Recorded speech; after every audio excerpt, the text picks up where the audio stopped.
Third সেমের সকলকে স্বাগত আজকের এই ক্লাসে।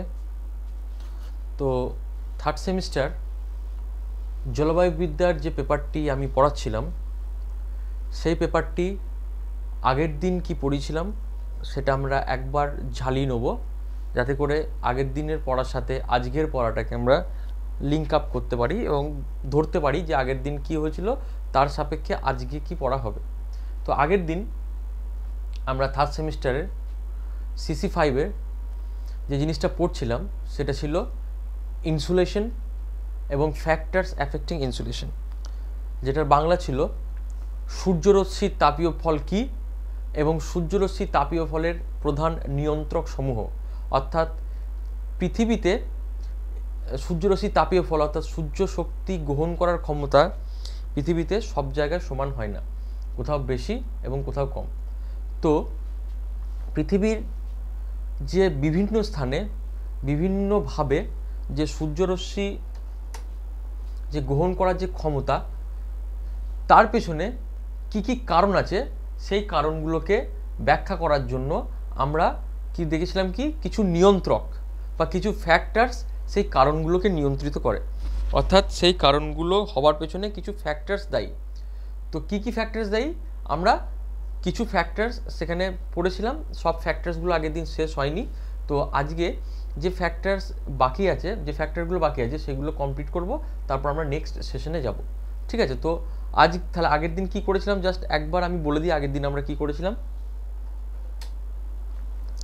আগের দিনে ফ্যাক্টরস অ্যাফেক্টিং ইনসুলেশনে আমরা বেশ কিছু ফ্যাক্টর বা নিয়ন্ত্রকের কথা পড়েছি। তার মধ্যে প্রধান প্রধান নিয়ন্ত্রকগুলি কী ছিল? ইনক্লিনেশন অফ দ্য সানডেজ অর্থাৎ সূর্যরশ্মির পতন কোণ। সূর্যরশ্মির পতন কোণ বলতে বোঝায় যে সূর্যরশ্মি নিরক্ষরেখায় একরকমভাবে পতিত হয় আর মেরু অঞ্চলে একরকমভাবে পতিত হয়। তো ওই পতন কোণের সাপেক্ষে কোথায় ইনসুলেশন বেশি হবে কোথায় কম হবে এটা পড়েছিলাম। তারপর পড়েছিলাম যে বায়ুমণ্ডল কোথায় পুরু বেশি এবং কোথায় পুরু কম, অর্থাৎ বায়ুমণ্ডলের পুরুত্ব এই জিনিসটা পড়তে গিয়ে দেখেছিলাম কোথায় বেশি পুরু কোথায় কম পুরু। দেখেছিলাম যে আমরা দেখেছিলাম যে নিরক্ষরেখাতে বায়ুমণ্ডল কম পুরু এবং মেরু অঞ্চলে বায়ুমণ্ডল বেশি পুরু, তাই তো? আগের দিন আমরা যেটা পড়েছিলাম যে নিরক্ষীয় অঞ্চলে altitude of the sun, Surya 90 degree অ্যাঙ্গেলে থাকে কোথায়? নিরক্ষীয় অঞ্চলে। আর সূর্য 0 ডিগ্রি অ্যাঙ্গেলে থাকে কোথায়? না মেরু অঞ্চলে। তো নিরক্ষীয় অঞ্চলে যেখানে সূর্যরশ্মি 90 ডিগ্রি অ্যাঙ্গেলে থাকে সেখানে বায়ুমণ্ডলের পুরুত্ব 1 ইউনিট, কিন্তু যেখানে সূর্যরশ্মি 0 ডিগ্রি পতন কোণে থাকে সেখানে অর্থাৎ মেরু অঞ্চলে সেখানে বায়ুমণ্ডলের পুরুত্ব হচ্ছে 44.47 ইউনিট। তো সেই জন্য যেখানে পুরুত্ব বেশি সেখানে সূর্যরশ্মি তাপীয় ফল কম হবে অর্থাৎ ইনসুলেশন কম হবে, আর যেখানে পুরুত্ব কম সেখানে সূর্যরশ্মি তাপীয় ফল বেশি হবে। তো সেই হিসাবে দেখেছিলাম কি নিরক্ষরেখাতে সূর্যরশ্মি তাপীয় অর্থাৎ ইনসুলেশনের পরিমাণ 100%, কিন্তু একদম মেরু অঞ্চলে যদি আসি তাহলে দেখছি সূর্যরশ্মি তাপীয় ফল 42%, অর্থাৎ বাকি যে 100 থেকে 42 মাইনাস করলে বাকি যে 58% সূর্যরশ্মি সেটা কিন্তু বায়ুমণ্ডলের মধ্যে শোষিত হয়ে গেছে। এটা ছিল দ্বিতীয় কারণ। 3 নম্বর কারণকে দেখেছিলাম length or duration of the Sunshine, অর্থাৎ দিনের দৈর্ঘ্য এবং সূর্যের কি বলবো স্থায়িত্ব। তো দিনের দৈর্ঘ্য যত বেশি হবে ইনসুলেশনের পরিমাণ তত বেশি, দিনের দৈর্ঘ্য যত কম হবে ইনসুলেশনের পরিমাণ তত কম। এটা আমরা দেখেছিলাম। তারপর কি দেখেছিলাম? ল্যাটিটিউডিনাল distribution of insulation on 21 June, অর্থাৎ কর্কট সংক্রান্তির সময়তে কোথায় সব থেকে বেশি ইনসুলেশন রিসিভ হয় আর কোথায় সব থেকে কম ইনসুলেশন রিসিভ হয়। তো সেখানে দেখেছিলাম কি যে উত্তর গোলার্ধে অর্থাৎ 21শে জুন তারিখে কর্কট সংক্রান্তি মানে হচ্ছে সূর্যরশ্মি উত্তর গোলার্ধে লম্বভাবে কিরণ দেয়। সেই জন্য দেখবো 0 থেকে নিরক্ষরেখা থেকে উত্তর দিকে সূর্যরশ্মির পরিমাণটা বেশি, অর্থাৎ 21শে জুন তারিখে উত্তর গোলার্ধে সূর্যরশ্মির তাপীয় ফল ইনসুলেশনটা বেশি, কিন্তু 21শে জুনেই দক্ষিণ অর্থাৎ 0 থেকে এদিকটা দক্ষিণ গোলার্ধে কিন্তু ইনসুলেশনের পরিমাণটা কিন্তু কার্ভটা কিন্তু নেমে গেছে, মানে কমে গেছে। এটা ছিল ল্যাটিটিউডিনাল ডিস্ট্রিবিউশন অফ ইনসুলেশন, অর্থাৎ 21শে জুন তারিখে বিভিন্ন অক্ষরেখায় ইনসুলেশন বা সূর্যরশ্মি তাপীয় ফল কেমন থাকে। তারপর ছিল effect of the atmosphere. Effect of the atmosphere আমরা কি দেখেছিলাম,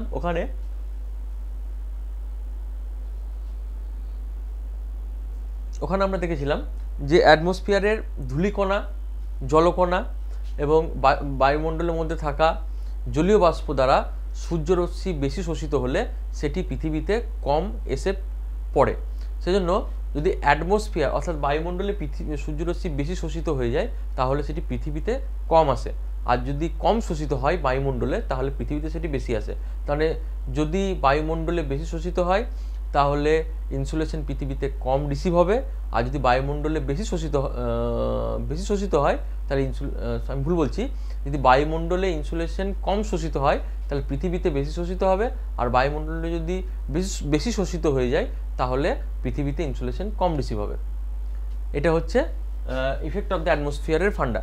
তারপরে কি দেখেছিলাম, effect of the cloud cover. আমরা জানি যখন সূর্যরশ্মি পৃথিবীতে আসে তাকে মেঘকে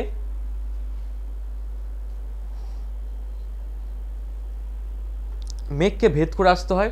তো মেঘ যখন সূর্যরশ্মি ভেদ করে তখন মেঘের সাথে সূর্যরশ্মির 3 ধরনের প্রতিক্রিয়া হয়। একটা হচ্ছে শোষণ, অ্যাবজর্পশন, একটা হচ্ছে ট্রান্সমিশন অর্থাৎ মেঘকে ভেদ করে নিচে নামা, আর হচ্ছে রিফ্লেকশন, প্রতিফলন। বেসিক্যালি যেটা হয়ে থাকে, সূর্যরশ্মির সঙ্গে যখন মেঘের ডাইরেক্ট প্রতিক্রিয়া হয় তখন বেশিরভাগ সূর্যরশ্মি কিন্তু মেঘ থেকে প্রতিফলিত হয়ে বাইরে ফিরে যায়, যেটাকে আমরা অ্যালবেডো নামে জানি। আর যদি মেঘ থেকে বেশি ফিরে যায় দেখবো রিফ্লেকশন কার্ভ যেখানে বেশি সেখানে অ্যাবজর্পশন কার্ভটা কিন্তু নেমে গেছে।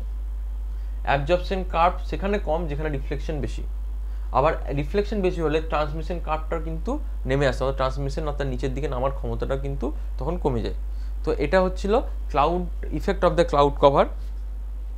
তারপর কি পড়েছিলাম না, এই যে ব্যাপারটা যে মেঘের অস্তিত্বের জন্য সূর্যরশ্মি শোষণ ক্ষমতা অর্থাৎ ইনসুলেশনের পরিমাণ বেশি কম ব্যাপারটা ছিল। ক্লাউডিনেস যদি 0 হয় তাহলে পৃথিবী 100%, মানে যদি আকাশে মেঘই না থাকে তাহলে পুরো ইনসুলেশনটাই পৃথিবীতে এসে পড়ে, 100% পৃথিবীতে এসে পড়ে। কিন্তু ক্লাউডের পরিমাণ যত বাড়ছে, ক্লাউড যদি 10 ইউনিট হয় তাহলে সূর্যরশ্মির 59% ক্লাউড থেকে ফিরে যায় আর মাত্র 41% পৃথিবীতে এসে পড়ে। অর্থাৎ ক্লাউড কভার যত বেশি হবে ইনসুলেশন তত কম হবে, আর ক্লাউড কভার যত কম হবে ইনসুলেশন তত বেশি হবে। এবার আমরা আসি পরের পয়েন্টে।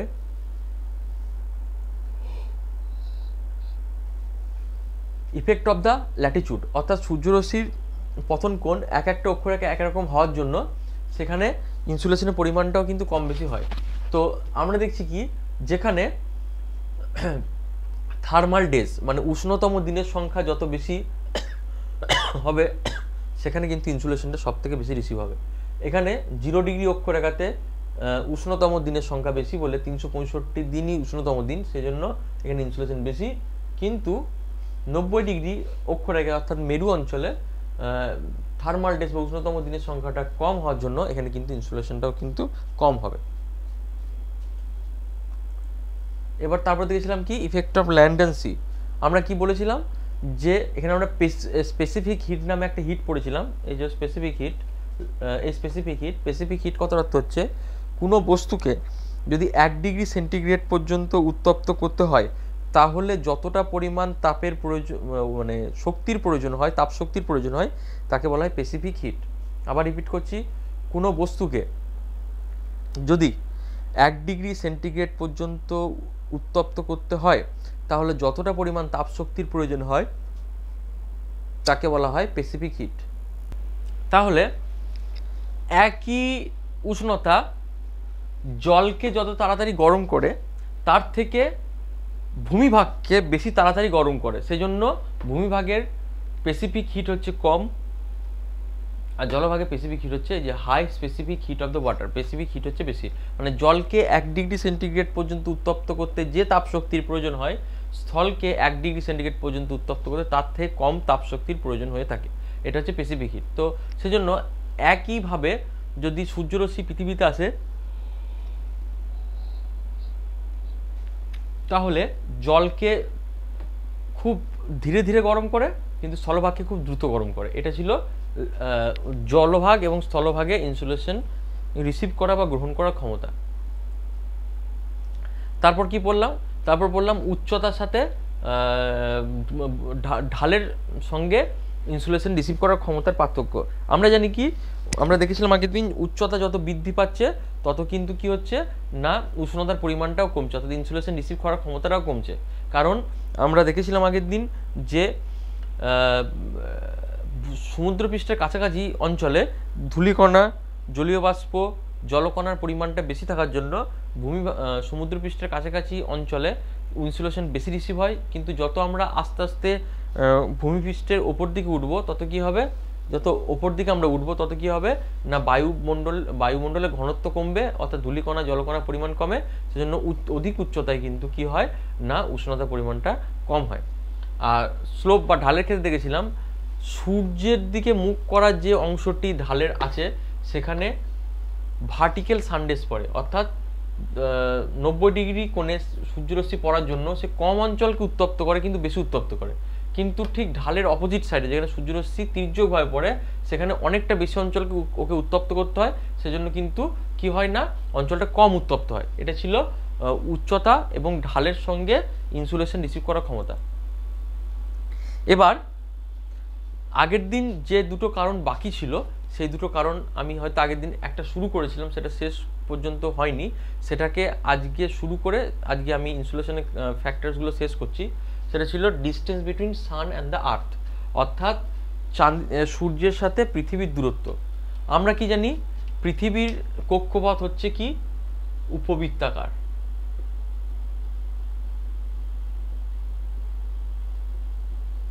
পৃথিবীর কক্ষপথ উপবৃত্তাকার। পৃথিবীর কক্ষপথ উপবৃত্তাকার হবার জন্য সূর্যের সাথে পৃথিবীর দূরত্ব কিন্তু সবসময় সমান থাকে না, কখনো বেশি থাকে কখনো কম থাকে। তো দূরত্বের সূর্যের সাথে পৃথিবীর দূরত্বর রেসপেক্টে আমরা দুটি জিনিস দেখতে পাই। একটা হচ্ছে অপসূর, যাকে ইংরেজিতে বলা হয় এফিহেলিয়ন, আর দুই হচ্ছে অনসূর, যাকে ইংরেজিতে বলা হয় পেরিহেলিয়ান। একটা হচ্ছে অপসূর এফিহেলিয়ান আর অনসূর হচ্ছে পেরিহেলিয়ান। অপসূর হচ্ছে সূর্যের সঙ্গে পৃথিবীর দূরত্ব যখন সব থেকে বেশি থাকে, এটা সর্বাধিক।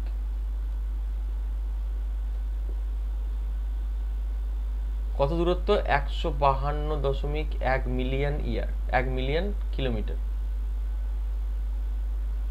সূর্যের সাথে পৃথিবীর দূরত্ব যখন সর্বাধিক থাকে, অর্থাৎ 152.1 মিলিয়ন কিলোমিটার, তখন এই অবস্থানটাকে বলা হয় অপসূর অবস্থান। অর্থাৎ অপসূর অবস্থানে সূর্যের সঙ্গে পৃথিবীর দূরত্ব সর্বাধিক থাকে।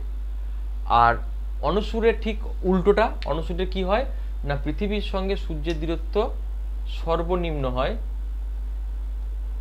কত দূরত্ব হয়? 147.3 মিলিয়ন কিলোমিটার।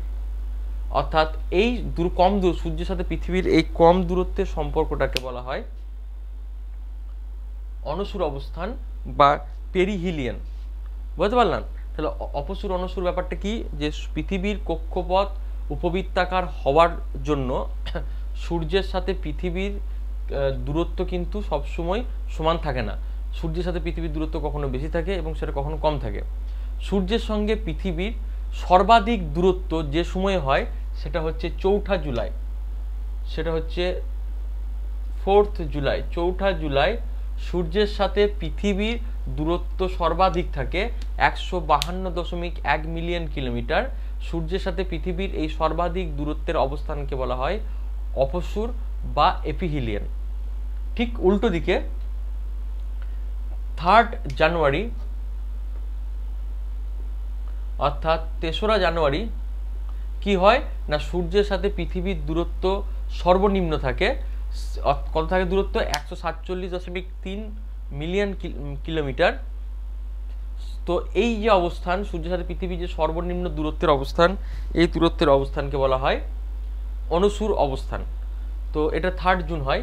এবার বেসিক্যালি যদি আমরা লজিক দিয়ে ভাবার চেষ্টা করি, সূর্যের সাথে পৃথিবীর দূরত্ব সর্বাধিক হলে পৃথিবী ইনসুলেশন রিসিভ কম করবে, আর দূরত্ব কম হলে ইনসুলেশন রিসিভ বেশি করবে। এবার এখানে একটা মজার বিষয় যে 4 জুলাই তাহলে হিসাব মতো কি গরম কম থাকার কথা, ইনসুলেশন কম রিসিভ হবে, কারণ দূরত্ব তো সব থেকে বেশি, 152.1 মিলিয়ন কিলোমিটার, মানে 15 কোটি কিলোমিটারের অধিক দূরত্ব। তো 4 জুলাই তাহলে গরম কম হওয়ার কথা, কিন্তু 4 জুলাই গরম বেশি হয়। এর কারণ কি? কারণ দূরত্বটা কিন্তু ইনসুলেশনকে ডাইরেক্টলি ইফেক্ট করে না, ইনডাইরেক্টলি ইফেক্ট করে। কারণ 4 জুলাই এই টাইমটাতে আমাদের উত্তর গোলার্ধে কিন্তু গ্রীষ্মকাল থাকে, সেজন্য দূরত্ব বেশি থাকা সত্ত্বেও কিন্তু এখানে গরম থাকছে। আবার সর্বনিম্ন দূরত্ব কখন থাকছে না 3 জানুয়ারি। তাহলে তো দূরত্ব কম মানে তো এখানে এই টাইমটাতে এই দিকটাতে ইনসুলেশন রিসিভ বেশি করার কথা, কারণ দূরত্ব তো কম, সূর্য তো কাছাকাছি চলে আসে, তাহলে তো ইনসুলেশন বেশি রিসিভ করার কথা। কিন্তু তখন 3 জানুয়ারি আমাদের গরম অনুভূত হওয়ার কথা, কিন্তু আমাদের 3 জানুয়ারি তো ঠান্ডা থাকে। তাহলে আমরা কি বলতে পারি না 3 জানুয়ারিতে সূর্যরশ্মি দক্ষিণ গোলার্ধে লম্বভাবে কিরণ দেয়, উত্তর গোলার্ধে তখন কিন্তু তির্যকভাবে কিরণ দেয়। তাহলে সূর্যের লম্বভাবে কিরণ এবং তির্যকভাবে কিরণ, অর্থাৎ অক্ষরেখার উপর লম্বভাবে কিরণ উত্তরায়ণ বা দক্ষিণায়নের ওপর বেসিক্যালি ইনসুলেশনটা রিসিভ বাড়া কমাটা নির্ভর করে। কি বললাম? সূর্যের উত্তরায়ণ এবং দক্ষিণায়নের সাথে কিন্তু সূর্যের ইনসুলেশন রিসিভ বেশি হওয়া বা কম হওয়াটা নির্ভর করে। সেখানে কিন্তু দূরত্বের সাথে কিন্তু ডাইরেক্ট কোনো সম্পর্ক নেই। সেজন্য দূরত্বটা আমরা ঠিক বলবো, আমরা পয়েন্টে যে ফ্যাক্টরস অ্যাফেক্টিং ইনসুলেশন আমরা বলবো, কিন্তু সেই বলাটাতে বলবো লাস্টে যে দূরত্বটা কিন্তু কি করে না ইনডাইরেক্টলি, অর্থাৎ পরোক্ষভাবে ইনসুলেশনকে প্রভাবিত করে, কিন্তু প্রত্যক্ষভাবে তারা প্রভাবিত করে না। হলো? তাহলে এটা ছিল সূর্যের সাথে পৃথিবীর দূরত্বের জন্য ইনসুলেশনের পার্থক্য।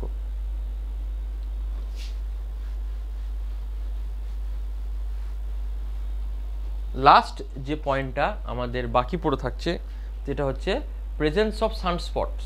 সানস্পট মানে হচ্ছে সূর্যের মধ্যে প্রচুর পরিমাণে তেজস্ক্রিয় মৌল থাকে, যাকে আমরা বলি radio active molecule. Radio active molecule প্রচুর পরিমাণে তেজস্ক্রিয় মৌল থাকার জন্য তারা কি করে না প্রচুর হিট, অর্থাৎ প্রচুর তাপ শক্তি সূর্যের মধ্যে তারা তৈরি করতে পারে। এবং এই রকমই হিলিয়ামযুক্ত কিছু তেজস্ক্রিয় মৌল সূর্যের মধ্যে এরকম কালো কালো দাগের সৃষ্টি করে। এই কালো কালো দাগগুলো বেসিক্যালি হচ্ছে তেজস্ক্রিয় মৌল। তো এই কালো কালো যে দাগ, এই দাগগুলোকে বলা হয় সানস্পট, অর্থাৎ সৌর কলঙ্ক। তো সূর্যের মধ্যে এই সৌর কলঙ্ক যত বেশি পরিমাণে থাকবে, সূর্য থেকে তত বেশি তাপ শক্তি নির্গত হবে এবং ইনসুলেশন তত বেশি হবে। অর্থাৎ রেট অফ ইনসুলেশন বা ইনসুলেশন বৃদ্ধির পরিমাণটা এই সানস্পটের সঙ্গে সরাসরিভাবে যুক্ত। সূর্যের মধ্যে এই সৌর কলঙ্ক বা সানস্পট যত বেশি থাকবে তত কিন্তু ইনসুলেশনের পরিমাণটা বেশি হবে, আর সানস্পট যত কম থাকবে ইনসুলেশনের পরিমাণটা তত কম হবে। তো এই সানস্পট বা এই সৌর কলঙ্ক কিন্তু মানে একটা টাইমে সৃষ্টি হয়, আবার একটা টাইমে ধ্বংস হয়।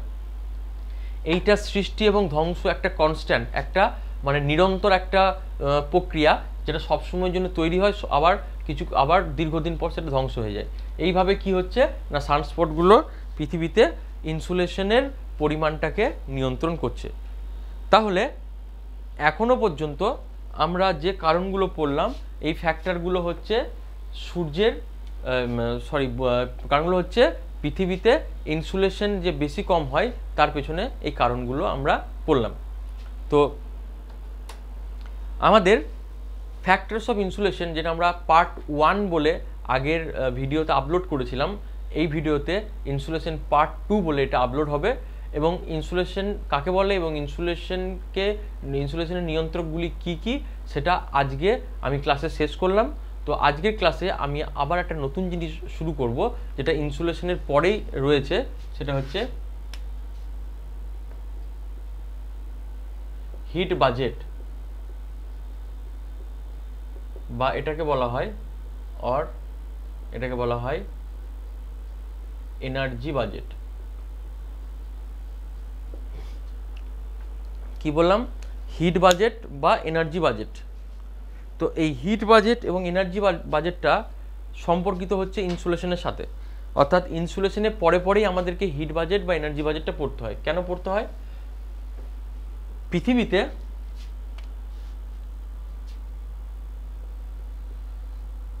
যে ইনসুলেশনটা রিসিভ হলো সূর্য থেকে ক্ষুদ্র তরঙ্গ রূপে, যে ইনসুলেশনটা রিসিভ হলো সেটাকে পৃথিবী কিন্তু আবার ফিরিয়ে দেয়। পৃথিবী এখানে ব্ল্যাক বডির কাজ করে, বা কালো বস্তু। কালো বস্তুর ধর্ম কি? সে যতটা পরিমাণ তাপ শক্তি গ্রহণ করে ঠিক ততটা পরিমাণ তাপ শক্তি কিন্তু ছেড়ে দিতে পারে। অর্থাৎ আমরা গ্রীষ্মকালে আমরা কি জামা পরি? সাদা জামা পরি, আর শীতকালে কালো জামা পরি। গ্রীষ্মকালে সাদা জামা পরার কারণ হচ্ছে সাদা গ্রহণ কম করে, মানে তাপ শক্তি গ্রহণ কম করে এবং তাপ শক্তির প্রতিফলিত বেশি করে। সেই জন্য আমরা বলা হয় যে গ্রীষ্মকালে সাদা জামা পরতে। গ্রীষ্মকালে সাদা জামা পরলে রোদটা গায়ে এসে পড়েই প্রতিফলিত হয়ে যায়। আর গ্রীষ্মকালে যদি কালো জামা পরা হয় তাহলে কি হয় না, যতটা পরিমাণ সূর্যরশ্মি ওই জামার উপর এসে পড়ে ততটা পরিমাণ সূর্যরশ্মি কিন্তু শোষিত হয়ে যায়, অর্থাৎ আমাদের গরম কিন্তু বেশি লাগে। সেজন্য আমরা শীতকালে সাদা জামা পরাটাকে প্রেফার করি, আর গ্রীষ্মকালে সাদা জামা পরাটাকে প্রেফার করি, এবং শীতকালে কালো জামা পরাটাকে প্রেফার করি। তো সেরকমই পৃথিবীকে যদি ব্ল্যাক বডি বা কালো বস্তু ধরা হয় তাহলে পৃথিবী সূর্য থেকে যে 100% ইনসুলেশনটা রিসিভ করলো প্রকৃতির নিয়ম অনুযায়ী তাকে কিন্তু আবার 100% মহাশূন্যে ফিরিয়ে দিতে হবে। বুঝতে পারলাম? কি বোঝালাম? যে সূর্য থেকে যে শক্তি 100% যে শক্তিটা পৃথিবীতে এসে, মানে যতটাই হোক না কেন, যতটা পরিমাণে শক্তি পৃথিবী গ্রহণ করলো না কেন সূর্য থেকে, ঠিক ততটাই আবার পৃথিবীকে ফিরিয়ে দিতে হবে। যদি না ফিরিয়ে দেয় তাহলে পৃথিবী কি হবে না, খুব বেশি উত্তপ্ত হয়ে যাবে, পৃথিবীতে আর প্রাণী জগৎ বসবাস করতে পারবে না। তখন পৃথিবীটা আগুনের গোলাতে পরিণত হবে। যদি সূর্যরশ্মি এসে না ফিরে যায় তাহলে কিন্তু পৃথিবীতে হিট ব্যালেন্স থাকবে না এবং পৃথিবীটা কিন্তু আগুনের গোলাতে পরিণত হবে। তো এটা হচ্ছে মানে ইনসুলেশনের সঙ্গে হিট বাজেটের ফান্ডা। তাহলে হিট বাজেটটা কি? হিট বাজেট বা হিট বাজেট বা এনার্জি বাজেটটা কি? Incoming solar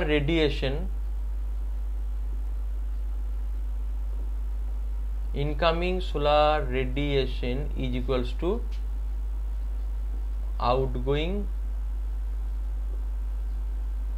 terrestrial radiation। এটা যদি বাংলা লিখি তাহলে কি হবে? আগত সূর্যরশ্মি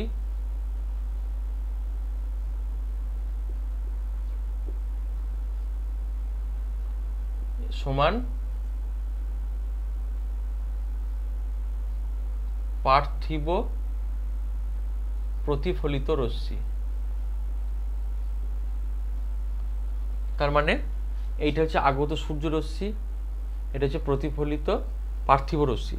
তাহলে সূর্য থেকে যে রশ্মিটা আসে সেটা শর্ট ওয়েভ অর্থাৎ ক্ষুদ্র তরঙ্গ রূপে আসে, আর পৃথিবী থেকে যে রশ্মিটা ওখানে ফিরে যায় সেটা কিন্তু বৃহৎ তরঙ্গ রূপে ফিরে যায়। তাহলে আসার সময় ক্ষুদ্র তরঙ্গ রূপে আসছে আর যাওয়ার সময় বৃহৎ তরঙ্গ রূপে যাচ্ছে। এইবার যদি আগত সূর্যরশ্মি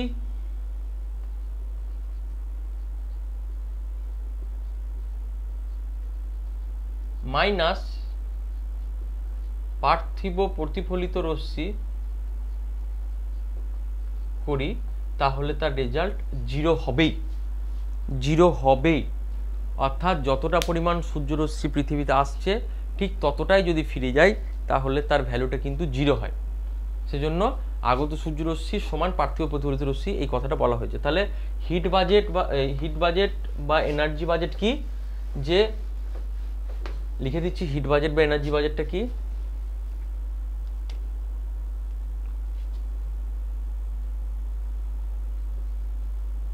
ক্ষুদ্র তরঙ্গ রূপে যে সূর্য শক্তি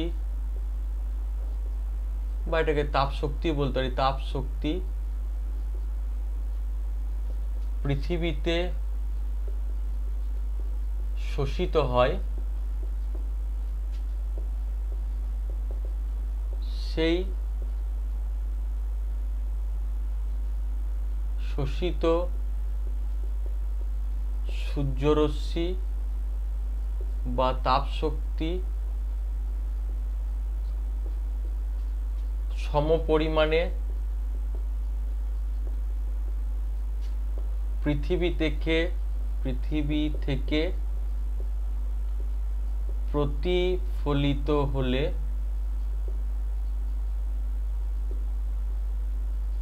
তাকে বলা হয়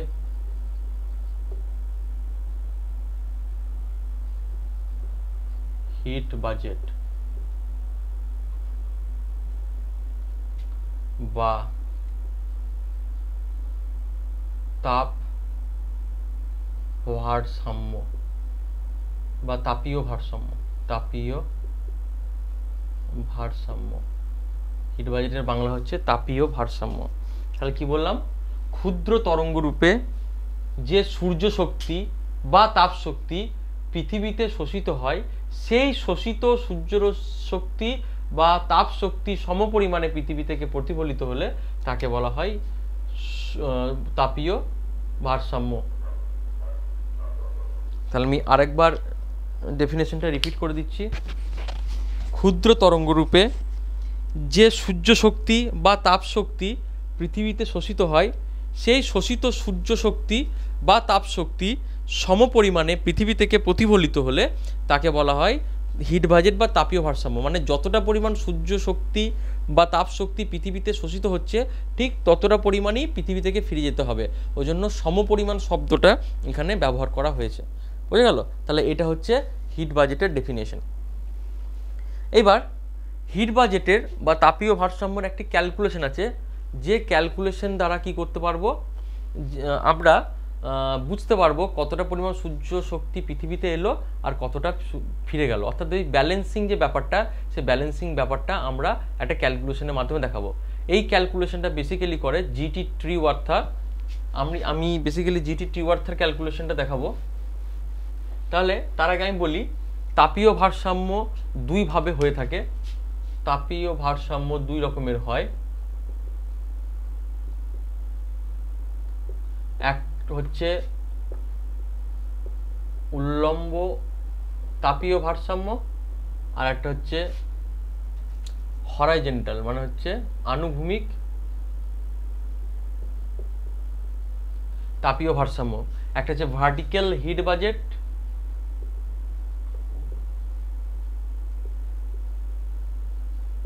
আর একটা হচ্ছে হরাইজন্টাল হিট বাজেট।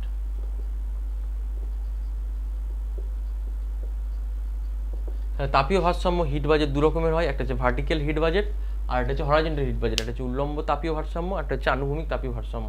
আমরা দুটো ভারসাম্য, তাপীয় ভারসাম্য আমরা আলাদা আলাদাভাবে পড়ব। তো প্রথমেই আমরা পড়ব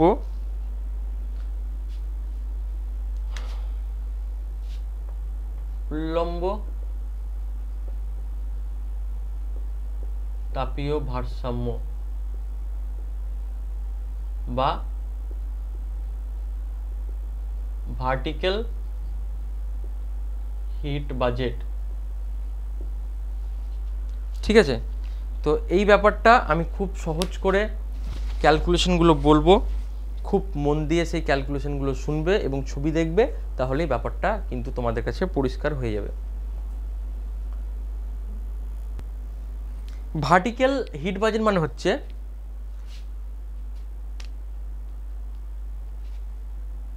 এটা আমি ধরলাম ভূপৃষ্ঠ,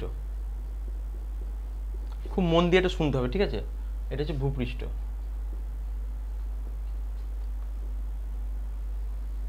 এইটা হচ্ছে বায়ুমণ্ডল, এখানে মেঘ আছে ট্রপোস্ফিয়ারে। ধূলিকণা আছে, জলকণা আছে। তো সূর্য থেকে যখন ক্ষুদ্র তরঙ্গ রূপে বায়ুমণ্ডল ভেদ করে পৃথিবীতে সূর্যরশ্মি আসে, এই ব্যাপারটা হচ্ছে ভার্টিক্যাল হিট বাজেট। আর হরাইজন্টাল বা আনুভূমিক হিট বাজেট কি? আমরা যদি নিরক্ষরেখা থেকে মেরুর দিকে হাঁটতে হাঁটতে যাই, আমি যদি এটা পৃথিবী বলি, গ্লোব একটা হাইপোথেটিক্যাল গ্লোব বলি, নিরক্ষরেখা কর্কটক্রান্তি এরকম করতে করতে যদি মেরু পর্যন্ত যাই, নিচের দিকে যদি মেরু পর্যন্ত হাঁটতে হাঁটতে যাই, তাহলে দেখব যে তাপ শক্তির পরিমাণটা আস্তে আস্তে কমছে। এই যে কমার ব্যাপারটা, যত আমি মেরুর দিকে যাব তাপ শক্তির পরিমাণটা যে কমছে, এটাকে বলছে আনুভূমিক তাপীয় ভারসাম্য বা হরাইজন্টাল হিট বাজেট। তো প্রথমে আমরা ভার্টিক্যাল হিট বাজেট এবং ভার্টিক্যাল হিট বাজেটের হিসাবগুলো একটু দেখব। এখানে যার মতানুযায়ী আমরা হিসাবটা দেখছি তার নাম হচ্ছে জিটি ট্রিওয়ার্থা। কি বললাম? তার নাম হচ্ছে জিটি ট্রিওয়ার্থা। ইনি একজন বিখ্যাত আবহবিদ ছিলেন। তো তিনি একটা ক্যালকুলেশন, হাইপোথেটিক্যাল ক্যালকুলেশন, বাস্তবে এরকম হয় না, তিনি একটা হাইপোথেটিক্যাল ক্যালকুলেশন তিনি একটা দিয়েছিলেন যে কিভাবে 100% পৃথিবীতে আসছে আবার 100% পৃথিবী থেকে ফিরে যাচ্ছে। তো সেটার হিসাব আমি এখন করতে চলেছি, খুব মন দিয়ে আমরা ব্যাপারটা হিসাবটাকে শুনব। আমরা ধরলাম যে 100% সূর্য থেকে, আমরা ধরছি যে 100% সূর্য থেকে শক্তি আসছে। 100% আসার সময় মেঘে ধাক্কা লাগলো, মেঘে ধাক্কা লেগে 27% ফিরে গেল পৃথিবীতে আসার আগেই, কিন্তু ঠিক আছে, এই 27% পৃথিবীতে আসার আগেই 27% ফিরে গেল মেঘে ধাক্কা লেগে। 2% ভূপৃষ্ঠকে উত্তপ্ত না করে ভূপৃষ্ঠ থেকে ফিরে গেল। এই যে 2% ফিরে গেল, এটা কিন্তু পৃথিবীকে উত্তপ্ত করার এর কিন্তু কোনো ভূমিকা নেই, অর্থাৎ এটা এমন একটা জায়গা থেকে ফিরে যায় যে জায়গাটাকে সে উত্তপ্ত করতে পারে না। আর 6% ফিরে গেল সে বাতাসের মধ্যে ভাসমান ধূলিকণা জলকণা থেকে। তাহলে 100% যেটা প্লাস হয়ে আসছিল সেটা মাইনাস হলো 6, মাইনাস হলো 27, মাইনাস হলো 2। তাহলে রিপিট করছি, সূর্য থেকে আমি ধরলাম যে 100% শক্তি আসছিল, সে 100% শক্তির মধ্যে মেঘ থেকে ফিরে গেল 27%, 27 মাইনাস হয়ে গেল। 2% ফিরে গেল ভূপৃষ্ঠ থেকে, সেটা মাইনাস হলো। আবার 6% ফিরে গেল বাতাসের মধ্যে ভাসমান ধূলিকণা জলকণা থেকে, সেটা মাইনাস হলো। তাহলে আমার টোটাল কত মাইনাস হলো? 100 আসছিল, সেখান থেকে আমার মাইনাস 100, এটা প্লাস আসছিল, মাইনাস হলো কত? 7 আর 6 13, আর মানে 33, 35 মাইনাস হলো।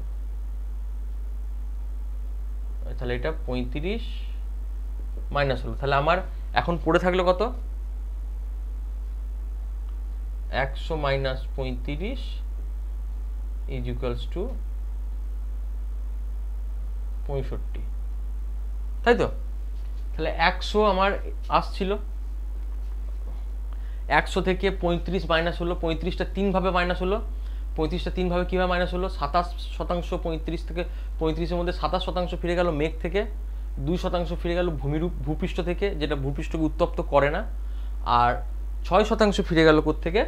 6% ফিরে গেল, 6% ফিরে গেল কোত্থেকে? না, বাতাসের মধ্যে ভাসমান ধূলিকণা জলকণা থেকে। তাহলে এই যে 35% পৃথিবীকে উত্তপ্ত না করে ফিরে গেল, এই অংশটা, এই 35টাকে বলা হয় অ্যালবেডো। বুঝতে পারলাম অ্যালবেডো ব্যাপারটা?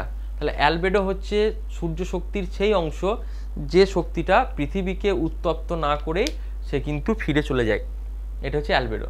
তাহলে আমার কত পড়ে থাকলো? 65।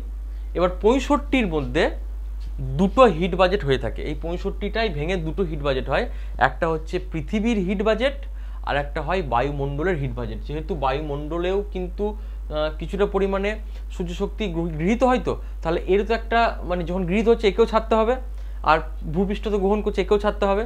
তাহলে কি দাঁড়ালো? কি বললাম যে 35 থেকে মাইনাস করে যে 65% থাকলো, সেই 65-র মধ্যে কিছুটা ভূপৃষ্ঠের হিট বাজেটে কাজে লাগে আর কিছুটা বায়ুমণ্ডল যাকে ভেদ করে আসছে তার হিট বাজেটে কাজে লাগে। তাহলে আমরা ভার্টিক্যাল হিট বাজেটের দুটো ভাগ পাবো। ভার্টিক্যাল হিট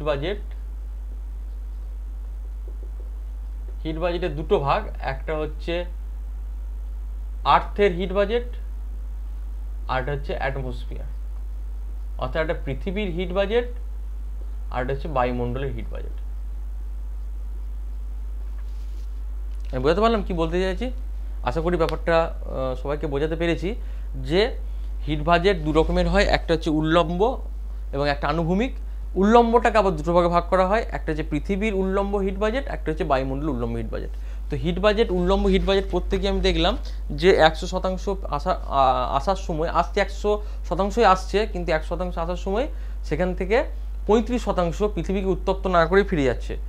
সেই 35-এর মধ্যে 27% ফিরে যাচ্ছে মেঘ থেকে, 6% ফিরে যাচ্ছে বাতাসের ভাসমান ধূলিকণা জলকণা থেকে, আর 2% ফিরে যাচ্ছে কোত্থেকে না ভূপৃষ্ঠ থেকে, ভূপৃষ্ঠ উত্তপ্ত না করেই। এই পোর্শনটাকে বলছে অ্যালবেডো। তাহলে পড়ে থাকলো 65।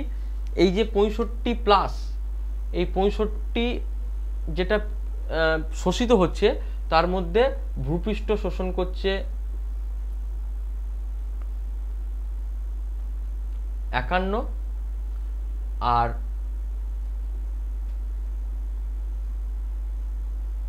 বায়ুমণ্ডল শোষণ করছে, এটা হচ্ছে পৃথিবী শোষণ করছে 51, আর বায়ুমণ্ডল শোষণ করছে কত? 14। তাহলে 65 হলো তো। তাহলে পৃথিবী শোষণ করছে 51%, 51 প্লাস হচ্ছে 65 থেকে, 65 প্লাসের 51 প্লাস হচ্ছে পৃথিবীতে, আর বায়ুমণ্ডলের প্লাস হচ্ছে 14। তাহলে পৃথিবীর হিট বাজেটের পরিমাণ কত? পৃথিবীর হিট বাজেটের পরিমাণ হচ্ছে 51%, আর বায়ুমণ্ডলের হিট বাজেটের পরিমাণ হচ্ছে 48%। গোলমালটি হচ্ছে এখানেই। আমি যেই কারণে ব্যাপারটাকে বোঝার কথা বলছিলাম, গোলমালটি হবে এখানেই, যে আমার 65-র মধ্যে যদি পৃথিবী 51 গ্রহণ করে তাহলে পৃথিবীর হিট বাজেট 51 হচ্ছে, আর বায়ুমণ্ডল গ্রহণ করছে 14। তাহলে বায়ুমণ্ডল হবার কত ছিল? বায়ুমণ্ডলের কিন্তু হিট বাজেট হওয়ার কথা ছিল 14, হয়ে গিয়েছে 48। তাহলে বাড়তি 34% বাড়তি 34% সে শক্তি কোথা থেকে পাচ্ছে? এইটা আমার কাছে প্রশ্ন। এইখানেই বেশিরভাগ ছাত্রছাত্রীরা গোলমাল করে, যে পৃথিবী হিট বাজেট যদি 51 হয় তাহলে বায়ুমণ্ডলের হিট বাজেট হওয়া উচিত 14, কিন্তু সেটা হয়ে গেল 48। তাহলে বাকি 34% শক্তি কোথা থেকে এলো? এটাই আমাদেরকে বুঝতে হবে। এইটুকু বুঝলে আমার হিট বাজেট আর কিচ্ছু নেই। ঠিক আছে? তাহলে প্রথমে আমি এইটা এখন আপাতত বাদ দিচ্ছি, এই পোর্শনটা আমি আপাতত ভুলে গেলাম, আর মাথায় রাখবো না। আমি এখন দেখব পৃথিবীর এই যে 51% যেটা হিট বাজেট হলো, সেই 51% পৃথিবীতে কোন খাতে সেটা শোষিত হচ্ছে, মানে কিভাবে সেটা শোষিত হচ্ছে, সেটা আমরা দেখবো এখন। আমি তাহলে এখন বোর্ডটা আমি মুছে দেবো। আশা করি এতদূর পর্যন্ত যেটা বললাম সেটা আমি বুঝতে পেরেছি। তো বোর্ডটা মুছে আমি পৃথিবী এবং বায়ুমণ্ডল দুটো আলাদা আলাদা করে করব। তো আমি কি দেখলাম, পৃথিবীর হিট বাজেট কত? এটা পৃথিবীর সারফেস, পৃথিবীর হিট বাজেট হচ্ছে 51%। এই 51% শক্তিটা পৃথিবী দুভাবে গ্রহণ করে। এক হচ্ছে সরাসরি, একটা হয় 34% সরাসরি গ্রহণ করে,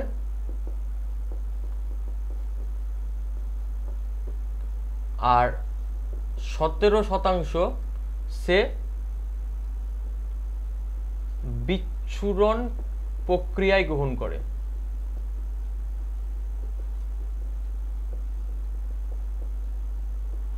কি বললাম? 34% সে সরাসরি গ্রহণ করে, আর 17% সে বিচ্ছুরণ প্রক্রিয়া গ্রহণ করে। তাহলে টোটাল কত গ্রহণ করলো? 51%। হিসাব মিলে গেছে, অর্থাৎ 51 প্লাস, আমার 51 প্লাসের হিসাব আমার মিলেছে তো। কি বললাম? পৃথিবীতে যে 51% সূর্যরশ্মি গৃহীত হয়, সে 51% সূর্যরশ্মিটা দুভাবে গৃহীত হয়। একটা হচ্ছে 34 হচ্ছে সরাসরিভাবে, আর 17 হচ্ছে বিচ্ছুরণ প্রক্রিয়া গ্রহণ করে। তো ব্যাপারটা কী রকম সেটা আমরা একবার ছবিতে দেখে নেব, বিচ্ছুরণ প্রক্রিয়ায় আর এই ডাইরেক্ট রেডিয়েশন ব্যাপারটা কী রকম, বা সরাসরি গ্রহণ করা ব্যাপারটা।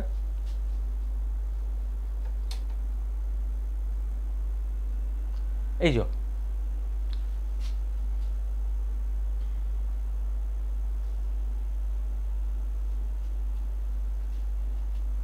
সেটা আমি ছবি এঁকে বোঝানোর চেষ্টা করি না দেখিয়ে।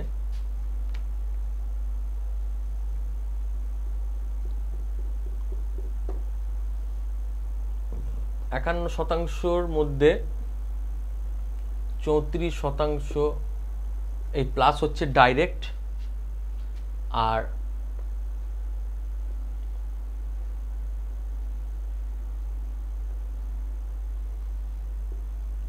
17% বিচ্ছুরণ মানে হচ্ছে মেঘের ভেতর দিকে যে সূর্যরশ্মিটা আসছে, অর্থাৎ মেঘকে ভেদ করে যখন সূর্য শক্তিটা পৃথিবীতে এসে পৌঁছয় তাকে বলছে ডিফিউজড ডে লাইট, বা বিচ্ছুরণ প্রক্রিয়ায় সূর্যরশ্মি গৃহীত হচ্ছে। তার শতাংশ কত? 17%। তাহলে 17% গৃহীত হয় মেঘের মধ্যে দিয়ে বিচ্ছুরণ প্রক্রিয়ায়, আর 34% গৃহীত হয় আমার ডাইরেক্ট সোলার রেডিয়েশন হিসেবে। ফাঁকা মেঘ, ফাঁকা আকাশ, কোনো অসুবিধা নেই, ডাইরেক্ট পৃথিবীতে এসে পৌঁছাচ্ছে। তাহলে টোটাল কত হলো?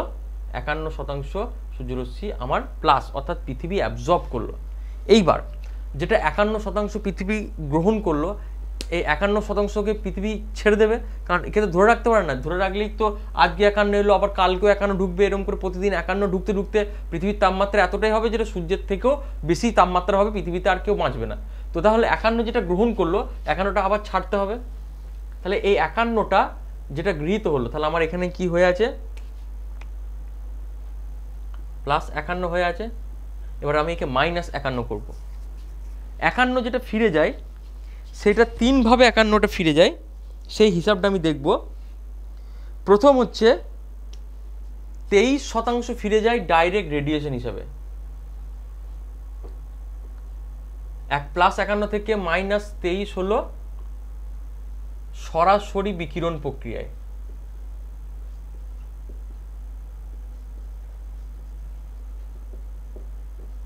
তেইশ শতাংশ ফিরে যাচ্ছে সরাসরি বিকিরণ প্রক্রিয়ায়, ঢুকলো।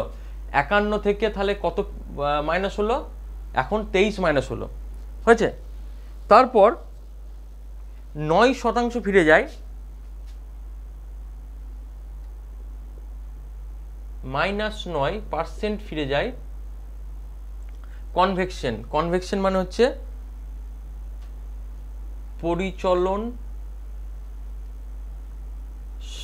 পরিচলন পদ্ধতি দ্বারা।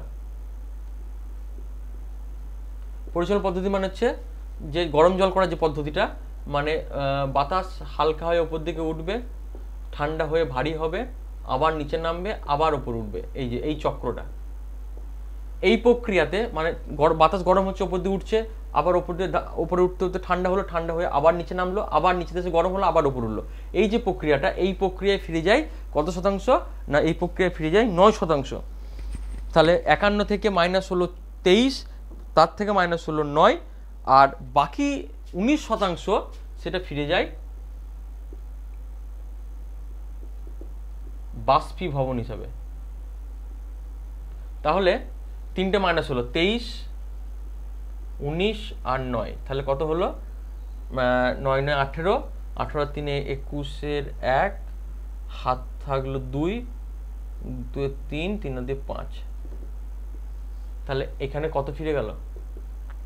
51% মাইনাস হয়ে গেল। তাহলে 51 যেটা প্লাস ছিল, এখানে 51টা আবার মাইনাস হয়ে গেল, ফিরে গেল। তো 51 যে মাইনাস হলো, অর্থাৎ 51% যেটা ফিরে যাচ্ছে সেটা 3 ভাবে ফিরে যায়। একটা হচ্ছে 23% সরাসরি বিকিরণ পদ্ধতিতে ফিরে যায়, 9% পরিচলন পদ্ধতিতে ফিরে যায়, এবং 19% বাষ্পীভবন প্রক্রিয়ায় ফিরে যায়। তাহলে পৃথিবীর যেটা হিট বাজেট, পৃথিবীর হিট বাজেট কত ছিল? পৃথিবীর তাপীয় ভারসাম্য, তাপীয় ভারসাম্য 51 এলো, আবার 51 ফিরে গেল। 51 যেটা এলো সেটা দুটো ভাবে এলো, একটা হচ্ছে সরাসরি শোষণ, আর একটা ছিল বিচ্ছুরণ পদ্ধতিতে শোষণ। আর যেটা 51 ফিরে গেল সেটা 3টে পদ্ধতিতে ফিরে যাচ্ছে। 23 হচ্ছে সরাসরি বিকিরণ পদ্ধতি ফিরে যাচ্ছে, 51 থেকে 23 মাইনাস হলো। আবার 51 থেকে 9 মাইনাস হচ্ছে কী প্রক্রিয়ায়, পরিচলন পদ্ধতিতে ফিরে যাচ্ছে। আবার -19 ফিরে যাচ্ছে বাষ্পীভবন হিসেবে। তাহলে আমরা 51 যেটা এলো 51টাকে আমরা ফিরিয়ে দিলাম। তাহলে পৃথিবীর হিট বাজেট নিয়ে কিন্তু কোনো সমস্যা নাই। এইবার সমস্যাটা হচ্ছে কোথায়, সমস্যাটা হচ্ছে বায়ুমণ্ডলের হিট বাজেট নিয়ে, বায়ুমণ্ডলের তাপীয় ভারসাম্য।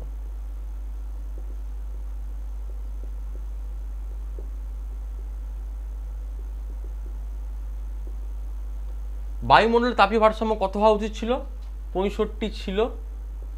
65-র মধ্যে 51 নিল পৃথিবী, আর 14 নেওয়া উচিত ছিল বায়ুমণ্ডলের। কিন্তু হিসাবে দেখা যাচ্ছে কি বায়ুমণ্ডল 14 জায়গায় 34% কিন্তু তাপ শক্তি গ্রহণ করেছে। যেটা গ্রহণ করা উচিত ছিল 14, সেটা হয়ে গেছে সেটা হয়ে গেছে 48। তাহলে পৃথিবী 65 থেকে 51 পৃথিবীর হিসাব আমি মিলিয়ে দিয়েছি। আর অ্যাটমসফিয়ারের বা বায়ুমণ্ডলের হওয়া উচিত ছিল 14, কিন্তু বায়ুমণ্ডল হিসাব করে দেখা যাচ্ছে বায়ুমণ্ডল হয়ে গেছে 48। তাহলে বাকি 34% তাপ শক্তি যে এক্সট্রা গ্রহণ করেছে সেটা কিভাবে বায়ুমণ্ডল গ্রহণ করছে, জাস্ট সেইটুকু আমরা বুঝবো। একটা ছবির মাধ্যমে ব্যাপারটা বলে দিলেই ব্যাপারটা ক্লিয়ার হয়ে যাবে। আমরা সেকেন্ড ছবিটার দিকে ফোকাস করব, অর্থাৎ আমরা এটা যদি ছবি 1, আমরা এই ছবিটার দিকে ফোকাস করলে বুঝতে পারবো যে বায়ুমণ্ডলের কি বলবো মানে হিট বাজেট যেটা 14 হওয়া উচিত ছিল সেটা 48 কি করে হলো। দেখো বায়ুমণ্ডল অলরেডি কিন্তু 14 গ্রহণ করেছে, অলরেডি কিন্তু ওই যে 51 যেটা 65 যেটা ছিল, 65-র মধ্যে 51 গ্রহণ করেছিল পৃথিবী, আর 14 গ্রহণ করেছিল বায়ুমণ্ডল। এই হিসাবটা আমার কাছে ক্লিয়ার ছিল, 51 আর 14 65। এবার বায়ুমণ্ডল 14 রিসিভ করেছে, অলরেডি রিসিভ করেছে, কিন্তু পৃথিবী যখন 51 মাইনাস করছে, পৃথিবী যখন 51 মাইনাস করছে সেটা কতভাবে মাইনাস করে, 3 ভাবে মাইনাস করে।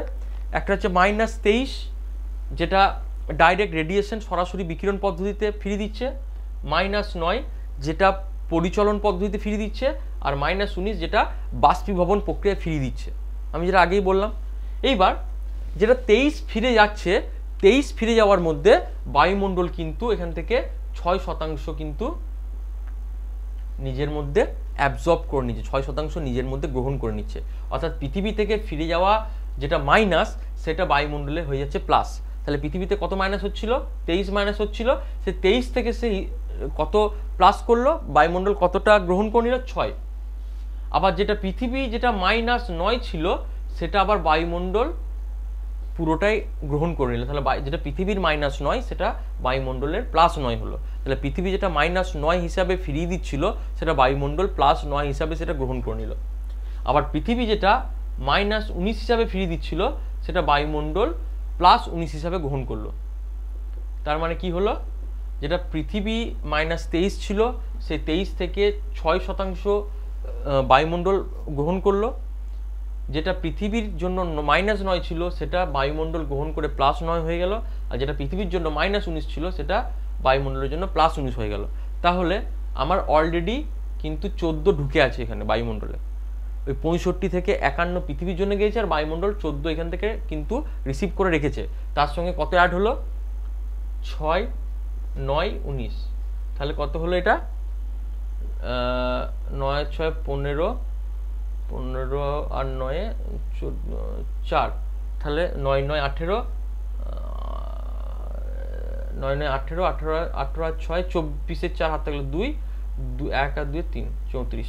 তাহলে এই যে বাড়তি 34% যেটা আমরা পেলাম, এই যে বাড়তি 34% যেটা পেলাম, কত হওয়া উচিত ছিল, বায়ুমণ্ডলে হওয়া উচিত ছিল 14, বায়ুমণ্ডলে হওয়া উচিত ছিল 14%, কিন্তু বায়ুমণ্ডলের হয়েছে কত শতাংশ, 48%। তাহলে 48% যদি হয়েছে মানে বাকি 34% সেটা কোথা থেকে রিসিভ করলো, পৃথিবী থেকে যে শক্তিগুলো ফিরে যাচ্ছে সেইটা বায়ুমণ্ডলের মধ্যে গিয়ে কি হচ্ছে না, প্রবেশ করে যাচ্ছে আবার। তার ফলে কি হচ্ছে, বায়ুমণ্ডল অলরেডি 14 ছিল, আবার পৃথিবী থেকে ফিরে যাওয়া নিয়ে এসে কি করলো না 34-এ বাড়তি নিয়ে নিল। তাহলে 34 আর 14 কত হয়, 48। এই যে 48% বায়ুমণ্ডল গ্রহণ করলো, পৃথিবী নয় কিন্তু বায়ুমণ্ডল যেটা গ্রহণ করলো, সেই 48টা ডাইরেক্ট সে কিন্তু মহাকাশে মাইনাস করে দেয়। যেটা +48 গ্রহণ করলো বায়ুমণ্ডল, ও কিন্তু ডাইরেক্টলি মাইনাস করে দিল, বায়ুমণ্ডল থেকে মহাকাশে ফিরিয়ে দিল। এটা মাঝখানে কিন্তু আর পৃথিবী বায়ুমণ্ডলের পরে কিন্তু ডাইরেক্ট মহাকাশ, সেই জন্য পৃথিবীতে যেটা মাইনাস হচ্ছিল সেটা অ্যাটমসফিয়ারে প্লাস হলো, সেই যে প্লাসগুলো হলো সেইটাই আবার বায়ুমণ্ডল মহাকাশে ফিরিয়ে দিল। তাহলে এইটা হচ্ছে আমরা কি পড়লাম না বায়ুমণ্ডলের হিট বাজেট। তাহলে বায়ুমণ্ডলের হিট বাজেটের 14টা 48 কী করে হলো, হিসাব মিলল যে 34 বাড়তি করতে গেল, ওই বাড়তি 34টা পৃথিবী যেটা মাইনাস সেটা বায়ুমণ্ডলের জন্য প্লাস হয়ে যাচ্ছিল বলেই বাড়তি 34টা 14-র সঙ্গে অ্যাড হয়ে গিয়েছিল। বোঝা গেল? তাহলে এই হচ্ছে এর ফান্ডাটা, বা এই জিনিসটা খুব জটিল জিনিস নয়, সহজ জিনিস। আশা করি তোমাদেরকে এটা বোঝাতে পেরেছি। এইবার আমরা যেটা পড়ব সেটা হচ্ছে আনুভূমিক তাপীয় ভারসাম্য। আনুভূমিক তাপীয় ভারসাম্য। আনুভূমিক তাপীয় ভারসাম্য মানে কি? আনুভূমিক তাপীয় ভারসাম্য মানে হচ্ছে আমরা যদি নিরক্ষীয় অঞ্চল থেকে মেরুর দিকে যাই তাহলে কি হবে, যত নিরক্ষীয় অঞ্চল থেকে মেরুর দিকে যাব তাপ শক্তি কমবে। আবার নিচের দিকে গেলেও কিন্তু, মানে দক্ষিণ গোলার্ধে গেলেও কিন্তু তাপ শক্তি কমবে। এই যে নিরক্ষীয় রেখা থেকে উত্তর বা দক্ষিণ গোলার্ধে তাপ শক্তি যে কমে যাওয়ার যে টেন্ডেন্সি, সেই টেন্ডেন্সিটা হচ্ছে আনুভূমিক তাপীয় ভারসাম্য। একে আনুভূমিক তাপীয় ভারসাম্য কেন বলছে, এটা আমি একটা ছবির মধ্যে দিয়ে আমি ব্যাপারটা দেখাতে চাই। এই যে এই ছবিটা দেখানো হয়েছে যে এটা হচ্ছে নিরক্ষরেখা, এটা এদিকটা হচ্ছে অক্ষরেখাগুলো আছে, আর এদিকে হচ্ছে এনার্জি মানে শক্তি কতটা সঞ্চিত হচ্ছে। নিরক্ষরেখা থেকে এই দিকটা হচ্ছে দক্ষিণ গোলার্ধ,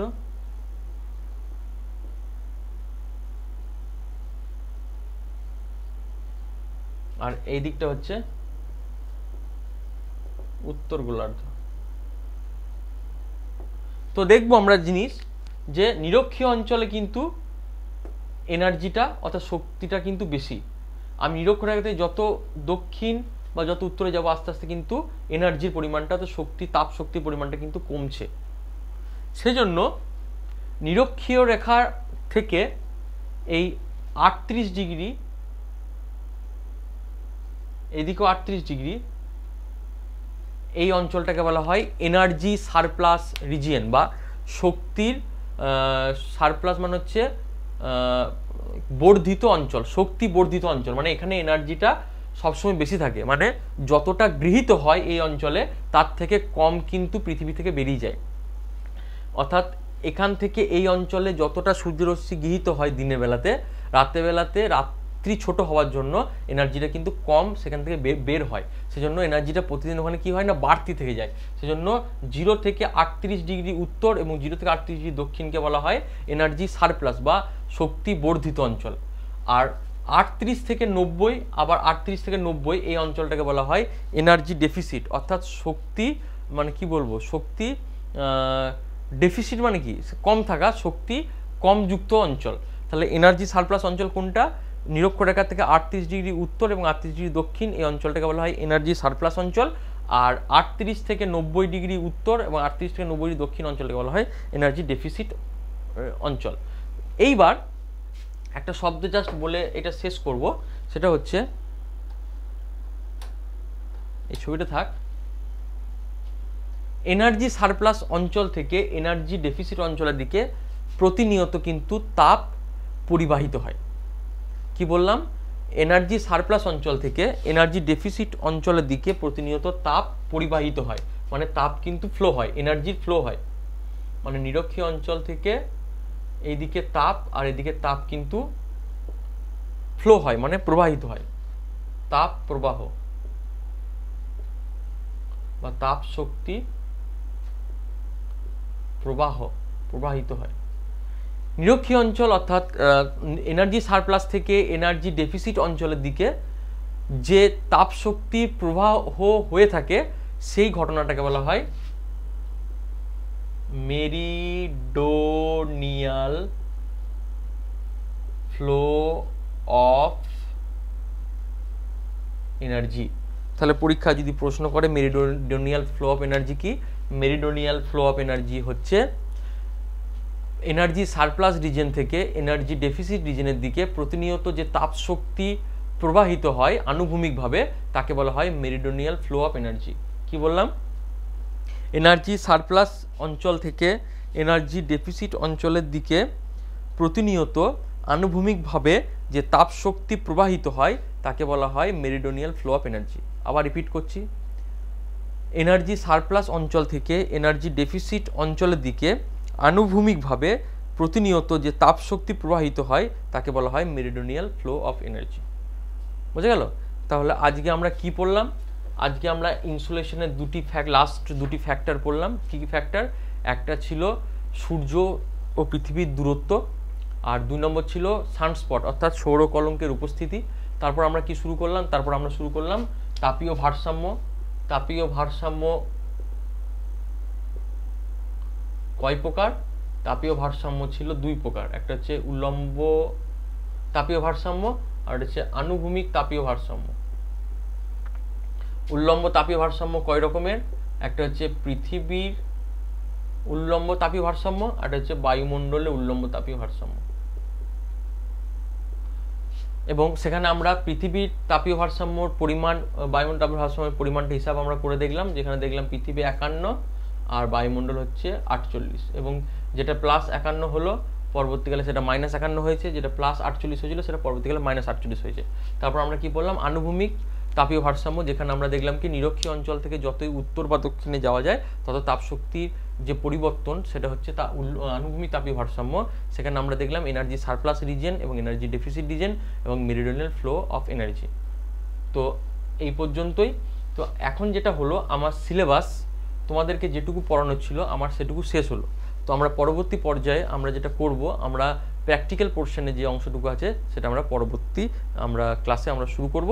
তো আপাতত এই পর্যন্তই ক্লাইমেটোলজি আমি শেষ করলাম। সকলকে ধন্যবাদ। এই প্রত্যেকটা জিনিস তোমরা মন দিয়ে পড়বে এবং আমি যে প্রশ্নগুলো দেবো তার সঠিক উত্তর দেওয়ার চেষ্টা করবে। সকলকে ধন্যবাদ জানিয়ে আমি আজকের পড়া এখানে শেষ করছি।